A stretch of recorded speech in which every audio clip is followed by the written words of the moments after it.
Hello students, आज की video में हम लाइफ प्रोसेसेस चैप्टर को डिस्कस करने वाले हैं।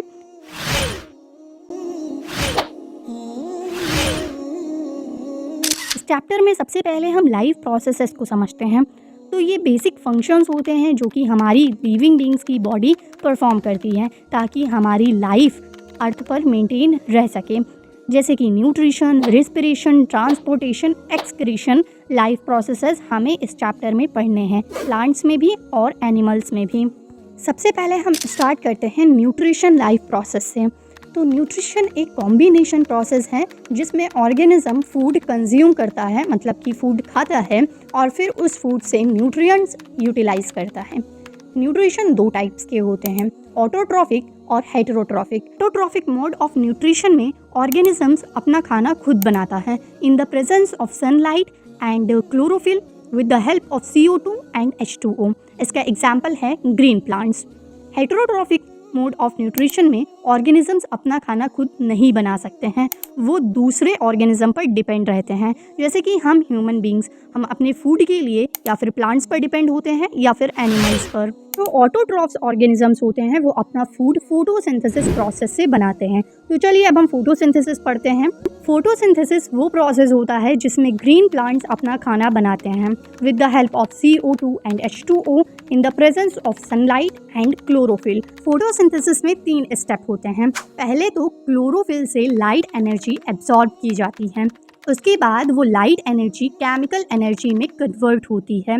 वो केमिकल एनर्जी वाटर मॉलिक्यूल्स को स्प्लिट करती है हाइड्रोजन और ऑक्सीजन में। फिर उसके बाद CO2 का रिडक्शन होता है कार्बोहाइड्रेट में, तब जाकर फूड बनता है फोटोसिंथेसिस से। फोटोसिंथेसिस के जो स्टेप है ये स्टेप बाय स्टेप नहीं होता है, कोई पहले भी हो सकता है और बाद में भी हो सकता है। और ये रहा फोटोसिंथेसिस प्रोसेस का रिएक्शन, इसको लर्न करना मत भूलिएगा। अब तो थोड़ा सोच कर देखो, तो प्लांट्स जो है रूट से वाटर ले लेते हैं, क्लोरोफिल से सनलाइट को एब्सॉर्ब कर लेते हैं। CO2 कहाँ से लेते हैं फोटोसिंथेसिस के लिए? CO2 को ऑब्टेन करने के लिए प्लांट्स के लीफ के सरफेस पर बहुत ही माइन्यूट पोर्स प्रेजेंट होते हैं। ये माइन्यूट पोर्स ही CO2 ऑब्टेन करते हैं और ये जो ओपनिंग क्लोजिंग होती है पोर की, ये उसकी गार्ड सेल से होती है। जब गार्ड सेल के अंदर पानी जाता है तो फिर वो स्वेल कर जाता है, फूल जाता है और स्टोमेटा ओपन हो जाता है। और जब पानी निकलता है तो फिर ये गार्ड सेल श्रिंक कर जाता है और स्टोमेटल पोर क्लोज हो जाता है। अब जब CO2 की बात चल ही रही है तो मैं यहाँ पे बता दूँ, प्लांट्स CO2 ऑब्टेन करते हैं सिर्फ फोटोसिंथेसिस करने के लिए। वो रिस्पायर हमारी तरह ऑक्सीजन ही करते हैं। इसीलिए कहते हैं कि रात में हमें प्लांट्स के पास नहीं बैठना चाहिए, क्योंकि वो भी हमारी तरह ऑक्सीजन ले रहे होते हैं उस समय और हमें ऑक्सीजन की कमी हो सकती है उस वक्त। हेटेरोट्रॉफिक न्यूट्रिशन की डेफिनेशन तो हम देख चुके हैं, लेकिन ये फर्दर डिवाइड है। तो अब हम इसके टाइप्स देखते हैं।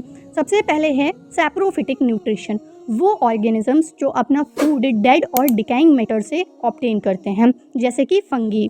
पैरासिटिक न्यूट्रिशन वो न्यूट्रिशन होता है जिसमें ऑर्गेनिज्म अपना फूड ऑब्टेन करते हैं किसी दूसरे लिविंग बीइंग्स के बॉडी के अंदर जाकर, जैसे कि bacteria, viruses, Plasmodium. Holozoic nutrition वो न्यूट्रिशन जिसमें organisms complex organic food material injection के थ्रू अपने बॉडी में लेता है और डाइजेस्ट करता है, एब्सॉर्ब्ड करता है, जैसे कि animals, human beings, amoeba. Holozoic nutrition में बेसिकली 5 स्टेप्स होते हैं। फर्स्ट है इंजेशन, जो हम फूड लेते हैं, फूड को लेकर माउथ में रखते हैं, उसे इंजेशन बोलते हैं। सेकंड, डाइजेशन, जो कॉम्प्लेक्स इनसॉल्यूबल फूड हमारी बॉडी में जाकर सिंपल सॉल्यूबल फूड में कन्वर्ट हो रहा है, उसे डाइजेशन बोलेंगे।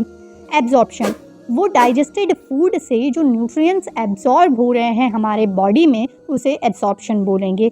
फोर्थ, एसिमिलेशन, उस न्यूट्रिएंट से जो हमें एनर्जी मिल रही है, हम एनर्जी को ऑब्टेन कर रहे हैं, उसे एसिमिलेशन बोलेंगे। और जो अनडाइजेस्टेड फूड है उसके रिमूवल को हम ईजेशन बोलेंगे। सबसे पहले हम होलोजोइक न्यूट्रिशन अमीबा में देखते हैं। अमीबा जब इसके आसपास फूड आता है तो अमीबा अपने फिंगर लाइक प्रोजेक्शन से, जिसे हम जूडोपोडिया बोलते हैं, उससे फूड को बंद कर लेती हैं और फिर ये फेगोसाइटोसिस कर लेती है। फेगोसाइटोसिस मतलब कि इंजेशन, जो इंजेशन अमीबा में होता है उसे हम फेगोसाइटोसिस बोलते हैं। और फिर वो फूड वैक्यूल फॉर्म करती है और डाइजेस्ट करके जो भी अनडाइजेस्टेड फूड होती है वो भी ज़ूडोपोडिया के थ्रू बाहर निकाल देती है। हमें पता है अमीबा का कोई शेप नहीं होता है, वो कहीं से भी अपना फूड इंजेस्ट कर सकती है और अनडाइजेस्टेड फूड इजेस्ट कर सकती है, लेकिन पैरामीशियम में होता है। सेल माउथ होता है जहाँ से पैरामीशियम अपना फूड इंजेस्ट करता है और एनल पोर होता है जहाँ से वो अपना अनडाइजेस्टेड फूड इजेस्ट करता है। अब बहुत पढ़ लिया इन लोगों का न्यूट्रिशन, अब हम आते हैं ह्यूमंस में न्यूट्रिशन कैसे होता है। ह्यूमन के न्यूट्रिशन के लिए पूरा एक डाइजेस्टिव सिस्टम होता है जो कि माउथ से ही स्टार्ट हो जाता है, जिसमें एलिमेंट्री कैनल और डाइजेस्टिव ग्लैंड्स होते हैं। तो हम सबसे पहले अपना फूड इंजेस्ट करते हैं, उसके बाद वो फूड माउथ में जाता है। माउथ में होती है टंग, टीथ, सलाइवरी ग्लैंड। टंग का काम है उस फूड का टेस्ट लेना, टीथ का काम है उस फूड को मिक्स, ग्राइंड, क्रश करना, सलाइवरी ग्लैंड का काम है सलाइवा सिक्रेट करना। सलाइवा के अंदर 2 एंजाइम होती हैं, सलाइवरी एमाइलेज और टाइलिन। सलाइवा का काम होता है फूड को लुब्रिकेट करना और टाइलिन का काम होता है कार्बोहाइड्रेट को माल्टोज में डाइजेस्ट करना। तो यहाँ देखो तो आपको पता चलेगा कि डाइजेशन कार्बोहाइड्रेट का माउथ से ही स्टार्ट हो जाता है, लेकिन प्रोटीन और फैट का माउथ से स्टार्ट नहीं होता है। अब जो फूड है ये ईसोफेगस में जाएगा तो ये फूड बोलस कहलाएगा, फूड नहीं। ईसोफेगस 25 सेंटीमीटर की मस्कुलर फूड पाइप है जो कि फेरिंग्स से स्टोमक तक बोलस को कंडक्ट करवाती है और ये इसकी मसल्स पेरिस्टालसिस मूवमेंट क्रिएट करती है ताकि फूड आगे पीछे करके सिंपली स्टोमक तक पहुंच जाए। तो स्टोमक में होते हैं गैस्ट्रिक ग्लैंड। ये ग्लैंड HCl, पेप्सिन और म्यूकस रिलीज करते हैं। म्यूकस का काम होता है स्टोमक की इनर लाइनिंग को HCl से प्रोटेक्ट करके रखना। HCl का काम होता है इनएक्टिव पेप्सिनोजन को एक्टिव पेप्सिन एंजाइम में कन्वर्ट करना। जब तक पेप्सिन एंजाइम को एसिडिक मीडियम नहीं मिलेगी, प्रोटीन को पेप्टाइड में कन्वर्ट नहीं कर पाएगी। और भी कई सारे यूज़ हैं HCl का हमारे स्टोमक में। ये हार्मफुल बैक्टीरिया को किल करती है और हार्ड फूड को सॉफ्ट फूड में कन्वर्ट करती है HCl। अब ये बोलस जब स्टोमक से इंटेस्टाइन में जाएगा तब ये बोलस काइम कहलाएगा। इंटेस्टाइन में डाइजेशन पढ़ने से पहले इंटेस्टाइन में 2 ग्लैंड सिक्रीट करते हैं अपना सिक्रेशन, तो पहले हम उन्हें देख लेते हैं। फर्स्ट है लीवर। लीवर सबसे लार्जेस्ट ग्लैंड होता है, बाइल जूस सिक्रीट करता है। Bile juice alkaline medium provide करता है। देखो अभी हमारा काइम HCl से रिएक्ट करके आया है, ठीक है, स्टमक से आया है तो वो एसिडिक है और यहाँ पे बाइल जूस एल्कलाइन होगा तब ये न्यूट्रल बनेगा। और bile juice large fat molecules को स्मॉल मॉलिक्यूल्स में स्प्लिट भी करता है। सेकेंड सिक्रेशन इंटेस्टाइन को मिलती है पैनक्रियास से। पैनक्रियास पैनक्रियाटिक जूस सिक्रेट करता है और पैनक्रियाटिक जूस में एंजाइम्स होते हैं जैसे कि एमाइलेज, ट्रिप्सिन, लाइपेज। एमाइलेज का काम होता है माल्टोज को ग्लूकोज में चेंज करना। ट्रिप्सिन का काम होता है जो स्टमक में प्रोटीन पेप्टाइड में चेंज हुई थी उस पेप्टाइड को अमीनो एसिड में कन्वर्ट करना। लाइपेज का काम होता है जो बाइल जूस ने इमल्सिफाइड किया था तो इमल्सिफाइड फैट को फैटी एसिड में कन्वर्ट करना। स्मॉल इंटेस्टाइन के 3 पार्ट्स होते हैं। डियोडेनम जहाँ पर बाइल जूस सिक्रीट होता है, अपना सिक्रीशन देता है, ठीक है, लीवर से नहीं गॉल ब्लैडर से। और लीवर कहाँ पर सिक्रीट करता है बाइल जूस? गॉल ब्लैडर में, और फिर गॉल ब्लैडर से डियोडेनम में। और जियोजेनम जो होता है वो मिड क्वाइल्ड सेक्शन होता है, इलियम फाइनल पोर्शन होता है। इंटेस्टाइन में भी इंटेस्टाइनल जूस होते हैं जो सभी को और भी ज़्यादा डाइजेस्ट कर देता है जो थोड़ी बहुत कमी रह गई हो। यहाँ पर जो स्मॉल इंटेस्टाइन है वो कम्प्लीटली फूड को डाइजेस्ट कर देती है। बहुत स्टूडेंट्स कंफ्यूज हो जाते हैं शायद लार्ज इंटेस्टाइन में हमारा फूड कम्प्लीटली डाइजेस्ट होता है। नहीं, अभी हम लार्ज इंटेस्टाइन में भी पढ़ेंगे कि वहाँ पर क्या होता है। स्मॉल इंटेस्टाइन में टाइनी फिंगर लाइक प्रोजेक्शन होती हैं जिन्हें हम विलाई बोलते हैं। ये सरफेस एरिया इंक्रीज करती है और एब्सॉर्प्शन ऑफ फूड में हेल्प करती है। ये बहुत ज़्यादा कैपिलरीज से कनेक्ट होती है जिससे कि फूड एब्सॉर्ब होता है। फूड कैसे एब्सॉर्ब होता है, ट्रांसपोर्ट कैसे होता है, ये हम ट्रांसपोर्टेशन प्रोसेस में समझेंगे। एसिमिलेशन में हम डाइजेस्टेड फूड से एनर्जी ऑब्टेन करते हैं। कैसे करते हैं, क्या क्या होता है, ये सब हम रिस्पायरेशन प्रोसेस में समझेंगे। जो अनडाइजेस्टेड फूड रहता है वो लार्ज इंटेस्टाइन में जाता है। लार्ज इंटेस्टाइन के 4 पार्ट्स होते हैं, caecum, colon, rectum, anus. Caecum undigested food को कोलन में लेकर जाता है। कोलन उसमें से जो काम की चीज़ें हैं, वाटर और कुछ न्यूट्रिएंट्स, उसे रिमूव कर लेता है। रेक्टम अनडाइजेस्टेड फूड का टेम्परेरी स्टोरेज साइट बन जाता है। एनस में एनल स्फिंक्टर के थ्रू अनडाइजेस्टेड फूड हमारी बॉडी से निकल जाता है। अब हमने फूड तो ले लिया, लेकिन उससे एनर्जी मिलने का प्रोसेस रिस्पिरेशन का होता है। रिस्पिरेशन वो प्रोसेस है जिसमें ऑर्गेनिज्म ऑक्सीजन लेता है और कार्बन डाइऑक्साइड लिबरेट करता है। इसमें फूड ब्रेक डाउन करता है सेल में और उससे हमें एनर्जी मिलती है in the form of ATP. ATP currency of the cell है। रेस्पिरेशन मेनली 2 टाइप्स के होते हैं, एरोबिक, एनाएरोबिक। एरोबिक रेस्पिरेशन वो रेस्पिरेशन है जो ऑक्सीजन के प्रेजेंस में होता है और एनाएरोबिक रेस्पिरेशन वो रेस्पिरेशन है जो ऑक्सीजन के एब्सेंस में होता है। Steps in type of respiration. देखो, अभी हमने कार्बोहाइड्रेट को डाइजेस्ट करके उसे ग्लूकोज में कन्वर्ट किया है। ग्लूकोज 6 कार्बन मॉलिक्यूल है। सबसे पहले ये पायरूवेट में कन्वर्ट होगा। पायरूवेट 3 कार्बन मॉलिक्यूल है। अब पायरूवेट के बाद 3 केसेस हो सकते हैं। पहले तो एनाएरोबिक रेस्पिरेशन जो O2 के एब्सेंस में होगा, इसमें बनेगा इथेनॉल, CO2, एनर्जी मिलेगी, लेकिन इसमें बहुत ही कम एनर्जी मिलेगी, जैसे कि ईस्ट इसका एग्जाम्पल है।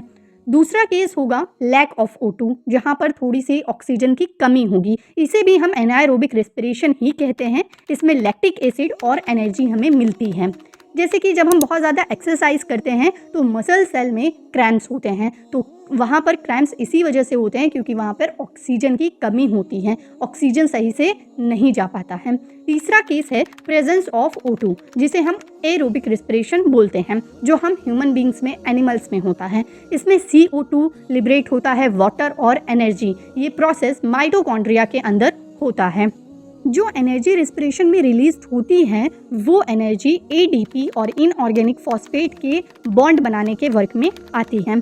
ये दोनों जब बॉन्ड बनाते हैं उससे हमें मिलता है ATP। जब भी हमें कोई वर्क करना होता है जिसमें एनर्जी लग रही हो तो ये ATP दोबारा से ADP और इनऑर्गेनिक फॉस्फेट में ब्रेक डाउन हो जाती है। यहाँ से आपको एक केमिस्ट्री का कॉन्सेप्ट भी सीखने को मिल रहा है कि जब बॉन्ड बनते हैं तो एनर्जी लगती है और जब बॉन्ड टूटता है तो एनर्जी निकलती है। तो ATP का बॉन्ड जब टूटता है तो एनर्जी निकलती है और उसी एनर्जी को हम यूज़ करते हैं। एरोबिक रेस्पिरेशन अब हम ह्यूमंस में डिटेल में पढ़ने वाले हैं। तो जब हम इनहेल करते हैं, लंग्स के नीचे एक मसल होती है जिसे हम डायफ्राम बोलते हैं, ये फ्लैट कर जाती हैं ताकि थोरेटिक कैविटी, लंग की कैविटी इंक्रीज कर जाए, उसमें ज़्यादा से ज़्यादा ऑक्सीजन आ पाए। जब हम एक्सेल करते हैं तो ये मसल रिलैक्स कर जाती है ताकि थोरेटिक कैविटी डिक्रीज कर जाए। ये जो इनहेल एक्सेल के बीच का जो गैप है, इसमें क्या लंग्स में ऑक्सीजन नहीं होता है, एक्चुअली में लंग्स में रेजिडुअल वॉल्यूम ऑफ एयर हमेशा प्रेजेंट होता है। मतलब वो एयर जो लंग्स में हमेशा प्रेजेंट होती है। तो देखो, हम जब सांस रोकते हैं कुछ सेकंड्स तक या 1 मिनट तक रोक सकते हैं, उसके आगे हम नहीं रोक सकते हैं। क्यों? क्योंकि अगर हम 1 मिनट तक रोक रहे हैं तो उसी रेजिडुअल वॉल्यूम ऑफ एयर की वजह से उसके आगे हमको ऑक्सीजन लेना ही पड़ेगा। हमने ये तो देख लिया कि डायफ्राम रिलैक्स होता है, फ्लैट होता है। हम ऑक्सीजन लेते कहाँ से हैं? सिंपल सी बात है, नोस्ट्रिल से। फिर वो ऑक्सीजन जाता है फेरिंग्स में, फिर लैरिंग्स में, फिर ट्रैकिया में। ट्रैकिया बहुत ही ज़्यादा नाजुक होती है, इस वजह से इसे रिंग्स ऑफ कार्टिलेज के थ्रू सपोर्ट दिया जाता है। फिर ये 2 पार्ट्स में डिवाइड होती है। फिर ऑक्सीजन जाता है ब्रोंकाई में। ब्रोंकाई ब्रोंक्यूल्स में डिवाइड होता है और ब्रोंक्यूल्स फर्दर एल्वोलाई में डिवाइड होता है। एल्वोलाई बलून लाइक स्ट्रक्चर होती है और इसी में ऑक्सीजन जाता है। अब ये जो एल्वोलाई है, इसे साइट ऑफ गैसियस एक्सचेंज माना जाता है। जैसे स्मॉल इंटेस्टाइन में बहुत ज़्यादा कैपिलरीज कनेक्ट होती थी तो फूड एब्जॉर्ब होता था, इस टाइप से एल्वोलाई में भी बहुत ज़्यादा कैपिलरीज कनेक्ट होती हैं और वहाँ से ऑक्सीजन जाता है। किसके पास जाता है? ब्लड में। ब्लड में रेस्पिरेटरी पिगमेंट होता है जिसे हम हीमोग्लोबिन के नाम से जानते हैं। हीमोग्लोबिन को कभी भी ऑक्सीजन मिलता है, बस वो झपट के कैरी कर लेता है। फिर वहाँ से हमारा ऑक्सीजन पूरे बॉडी में ट्रांसपोर्ट होता है, जिसे हम ट्रांसपोर्टेशन में पढ़ने वाले हैं। ह्यूमन के अलावा प्लांट्स की बात करें तो स्टोमेटा से वो रिस्पायर करते हैं, फिश गिल्स के थ्रू रिस्पायर करती हैं और एनेलिडा बॉडी सरफेस से रिस्पायर करते हैं। रेप्टाइल्स और बर्ड्स लंग से रिस्पायर करते हैं। कुछ एम्फीबियंस के पास लंग्स होते हैं but most of the amphibians respire through moist skin. NCERT हमसे एक क्वेश्चन पूछ रहा है कि एनिमल्स डिफ्यूजन के थ्रू गैस एक्सचेंज क्यों नहीं करते। जैसे एनिलिडा बॉडी सरफेस से ही ऑक्सीजन ले लेता है, वैसे हम बॉडी सरफेस से क्यों नहीं ले सकते हैं? क्योंकि हमारा बॉडी बहुत ज़्यादा कॉम्प्लेक्स है, ऑर्गन सिस्टम टिश्यू बहुत ज़्यादा है। अगर हम डिफ्यूजन के थ्रू रिस्पायर करेंगे तो 3 साल में एक साइकिल कंप्लीट होगी। जो हम सेकंड में इनहेल एक्सेल किया करते हैं ना, वो एक साइकिल पूरा 3 साल में कंप्लीट होगी। इस वजह से हम डिफ्यूजन के थ्रू रिस्पायर नहीं कर सकते। अब हमने ये तो देख लिया था कि ऑक्सीजन ब्लड के पास चला गया है, हीमोग्लोबिन ने कैरी कर लिया है, अब उसको ट्रांसपोर्ट करना है। और ट्रांसपोर्ट करने के लिए हमारे बॉडी में 2 सिस्टम होते हैं, ब्लड सर्कुलेटरी सिस्टम जिसे हम प्राइमरी सिस्टम भी बोलते हैं, और लिम्फेटिक सर्कुलेटरी सिस्टम जिसे हम सेकेंडरी सिस्टम भी बोलते हैं। लिम्फेटिक सिस्टम के बारे में हमें बहुत ज़्यादा नहीं जानना है, बस थोड़ा सा ही जानना है, वो हम बाद में देख लेंगे। तो अगर हम ब्लड सर्कुलेटरी सिस्टम की बात करें तो इसमें 3 चीज़ें होती हैं, हार्ट, ब्लड वेसल्स और ब्लड। हार्ट पंपिंग ऑर्गन होता है और ब्लड वो होता है जिसके अंदर ब्लड ट्रांसपोर्ट कर रहा है। ब्लड क्या होता है? ट्रांसपोर्टर होता है, ठीक है, जो ऑक्सीजन और फूड मटेरियल को ट्रांसपोर्ट करेगा। सबसे पहले हम पंपिंग ऑर्गन को पढ़ते हैं। ये मस्कुलर ऑर्गन है हार्ट हमारा, ये हमारे फिस्ट के उतना ही बड़ा होता है और ये ऑक्सीजन कार्बन डाइऑक्साइड दोनों ही ब्लड के थ्रू ट्रांसपोर्ट करता है। इसके पास 4 टाइप के चेंबर होते हैं, left atrium, right atrium, left ventricle और राइट वेंट्रिकल। एट्रियम को हम ऑरिकल के नाम से भी जानते हैं। ट्रांसपोर्टर की बात करें तो blood red colour mobile fluid connective tissue होता है। इसके पास प्लाज्मा, आरबीसी, डब्ल्यूबीसी, प्लेटलेट्स होते हैं। आरबीसी का काम होता है ऑक्सीजन, CO2 और फूड में जो न्यूट्रिएंट्स हैं उसको पूरी बॉडी में ट्रांसपोर्ट करना। प्लेटलेट्स का काम होता है ब्लड क्लॉट्स फॉर्म करना और डब्ल्यूबीसी का काम होता है एंटीबॉडीज़ फॉर्म करना और इन्फेक्शियस एजेंट जैसे वायरसेस, बैक्टीरिया, इनसे फाइट करना। प्लाज्मा एक लिक्विड होता है ब्लड में जो कि आरबीसी को फ्लो करके ऑक्सीजन, न्यूट्रिएंट, CO2 ट्रांसपोर्ट करने में हेल्प करता है। हमारे ब्लड में 55% प्लाज्मा होता है, 1% WBC प्लेटलेट्स होते हैं और 44% RBC होता है। अब हम ब्लड वेसल, आर्टरीज, वेन्स और कैपिलरीज में डिफरेंस पढ़ लेते हैं। आर्टरीज थिक वॉल की होती हैं, वेन्स और कैपिलरीज थिन वॉल की होती हैं। आर्टरीज ऑक्सीजनेटेड ब्लड कैरी करती हैं, मतलब जिसमें ऑक्सीजन है, लेकिन एक आर्टरी हमारे बॉडी में होती है जो कि डीऑक्सीजनेटेड ब्लड कैरी करती है, पल्मोनरी आर्टरी। वेन जो होती है वो डीऑक्सीजनेटेड ब्लड कैरी करती है, लेकिन ये भी पल्मोनरी वेन ऐसी वेन होती है जो कि ऑक्सीजनेटेड ब्लड कैरी करती है। जो कैपिलरीज होती हैं वो कनेक्शन होती हैं वेन्स और आर्टरीज का, तो ये दोनों ही कैरी करती हैं। आर्टरीज में बहुत ज़्यादा ब्लड प्रेशर होता है और वेन्स और कैपिलरीज में कम ब्लड प्रेशर होता है। कैपिलरीज में तो बिल्कुल भी नहीं होता है। जो आर्टरीज की वॉल होती है अभी हमने बताया थिक होती है, इलास्टिक होती है, डेट्स वाई इसका ल्यूमेन बहुत ज़्यादा नैरो होता है और वेन्स का ल्यूमेन वाइड होता है और कैपिलरीज का ल्यूमेन बहुत ज़्यादा नैरो होता है, ये बहुत ज़्यादा पतली होती हैं। लंग्स में ऑक्सीजन जाता है एल्वोलाई में, एल्वोलाई से बहुत ज़्यादा कैपिलरीज कनेक्ट होती हैं और वो कैपिलरीज पल्मोनरी वेन से कनेक्ट होती हैं। Pulmonary vein oxygenated blood left atrium में लेकर जाता है हार्ट के, लेफ्ट एट्रियम कॉन्ट्रैक्ट करता है तो सारा ऑक्सीजनेटेड ब्लड लेफ्ट वेंट्रिकल में जाता है, लेफ्ट वेंट्रिकल से एओर्टा में जाता है और एओर्टा से पूरी बॉडी में ऑक्सीजनेटेड ब्लड ट्रांसपोर्ट हो जाता है। फिर वेना कावा के थ्रू राइट एट्रियम में डीऑक्सीजनेटेड ब्लड आता है, फिर राइट एट्रियम कॉन्ट्रैक्ट करता है और राइट वेंट्रिकल में डीऑक्सीजनेटेड ब्लड चला जाता है। फिर pulmonary artery deoxygenated blood carry करता है, deoxygenated blood branches of pulmonary artery में जाता है और ये पल्मोनरी आर्टरी किससे कनेक्ट होती हैं? वही एल्वोलाई की कैपिलरीज। इस टाइप से ट्रांसपोर्टेशन होता है, ठीक है। पल्मोनरी वेन से लेफ्ट एट्रियम, फिर लेफ्ट वेंट्रिकल, फिर एओर्टा से पूरी बॉडी में ट्रांसपोर्ट हो जाता है, फिर कावा के थ्रू राइट एट्रियम में आता है, फिर राइट वेंट्रिकल में पल्मोनरी आर्टरी के थ्रू डीऑक्सीजनेटेड ब्लड जाता है लंग्स में ताकि वो ऑक्सीजन लेकर आए। इस टाइप से कुछ होता है। अब सवाल ये आता है कि इसे डबल सर्कुलेशन क्यों कहते हैं? क्योंकि यहाँ पे 2 सर्कुलेशन हो रहे हैं, पल्मोनरी सर्कुलेशन और सिस्टमेटिक सर्कुलेशन। पल्मोनरी सर्कुलेशन वो सर्कुलेशन है जो हार्ट और लंग्स के बीच में हो रहा है और सिस्टमेटिक सर्कुलेशन वो सर्कुलेशन है जो कि हार्ट और अदर बॉडी पार्ट्स के बीच में हो रहा है। तो अब हम ब्लड प्रेशर पढ़ने वाले हैं।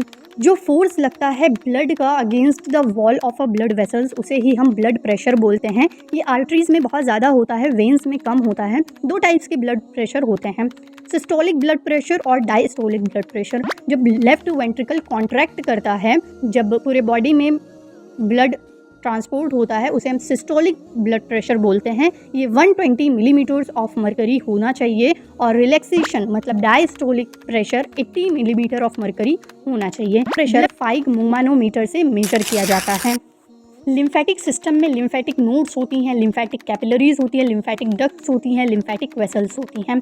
आपको इसके बारे में सिर्फ इतना ही पढ़ना है कि शुरुआत के कैपिलरी में बहुत ज़्यादा ब्लड प्रेशर होता है और बाद में नहीं होता है। तो जब शुरू में बहुत ज़्यादा ब्लड प्रेशर होता है ना, तो इससे जो हमारा खून होता है, ब्लड होता है, वो छन जाता है, जिससे कि RBC अलग हो जाता है, WBC कुछ होता है थोड़ा बहुत, हीमोग्लोबिन अलग हो जाता है, जिससे लिम्फ बनता है। और लिम्फ का मेन काम होता है ऑक्सीजन और न्यूट्रिएंट्स को वहाँ पर ट्रांसपोर्ट करना जहाँ पर ब्लड नहीं जा सकता है। यस, ब्लड पूरे बॉडी में ट्रांसपोर्ट नहीं कर सकता है। बहुत सेल्स ऐसे होते हैं जहाँ पर ब्लड नहीं जा सकता है, तो वहाँ पर ऑक्सीजन और न्यूट्रिएंट्स को हमारी बॉडी में लिम्फ ट्रांसपोर्ट करता है और एक्सक्रीटरी मटेरियल को भी सेल से कलेक्ट करता है, डेलिकेट ऑर्गन्स को प्रोटेक्ट करता है।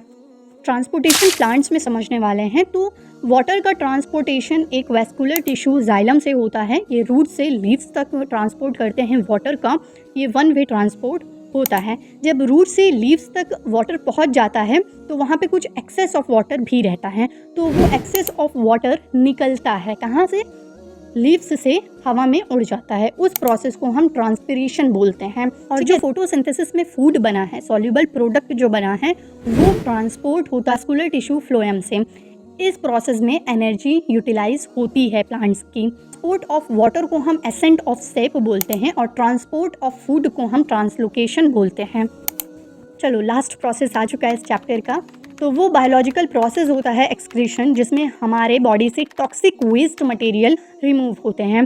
टॉक्सिक वेस्ट मटेरियल क्या है? यूरिन, पटी, इसके अलावा भी जो स्किन में स्वेट निकलता है वो टॉक्सिक होता है। लंग्स में जो CO2 होता है, और लीवर एक एक्सक्रीटरी प्रोडक्ट रिलीज करता है बिलिरुबिन। ठीक है। एक्सक्रीशन के लिए एक्सक्रीटरी सिस्टम होता है जिसमें पेयर ऑफ किडनी होती हैं, यूराइनरी ब्लैडर होता है और यूरेथ्रा होता है।